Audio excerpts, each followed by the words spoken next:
বলা হয়ে থাকে জীবনের যাবতীয় সমস্যা ভুলে থাকতে কখনো কখনো ভালো ঘুমই যথেষ্ট। সেই পরামর্শই যেন মনে প্রাণে বিশ্বাস করছেন একজন ব্যক্তি, যার ফলে রেল লাইনের মাঝখানেই মাথার উপর ছাতা দিয়ে ঘুমিয়ে পড়েছেন তিনি। আর তার এই ঘুমের কারণেই থামিয়ে দেওয়া হয়েছে চলন্ত ট্রেন। ঘটনাটি ঘটেছে ভারতের উত্তরপ্রদেশের প্রয়াগরাজে। সোমবার এক প্রতিবেদনে এ তথ্য জানিয়েছে ভারতীয় সংবাদ মাধ্যম এনডিটিভি। সামাজিক যোগাযোগ মাধ্যমে ভাইরাল হওয়া এই ঘটনার একটি ভিডিও দেখা গেছে। রেল লাইনের মাঝখানে একটি ছাতা ধরে ঘুমিয়ে আছেন একজন ব্যক্তি। তার থেকে বেশ কিছু দূরে থেমে আছে একটি ট্রেন এবং ওই ট্রেনের চালক লোকটির দিকে হেঁটে যাচ্ছেন এবং তাকে সরে যেতে বলছেন।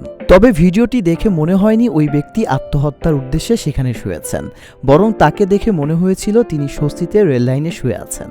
এক্সে পোস্ট করা ওই ভাইরাল ভিডিওর নিচে নানা ধরনের মন্তব্য করেছেন ব্যবহারকারীরা। বেশ কয়েকজন ওই ব্যক্তিকে পাগল বলেও আখ্যা দিয়েছেন। একজন লিখেছেন লোকটি মদ্যপ ছিল। আরেক ব্যবহারকারী বিষয়টির গুরুতর তদন্ত এবং যথাযথ রেল নিরাপত্তা বাস্তবায়নের আহ্বান জানিয়েছেন।